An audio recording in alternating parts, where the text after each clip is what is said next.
In this guide, I will be showing you guys how to log into your cooperative online banking account. Let's get started. You can either use the app or the website. For this guide, I'm going to use the website. Launch it, then type in Cooperative Bank and search for it.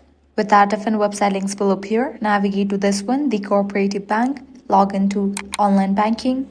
You'll be directed to the login page. Now here type in your username.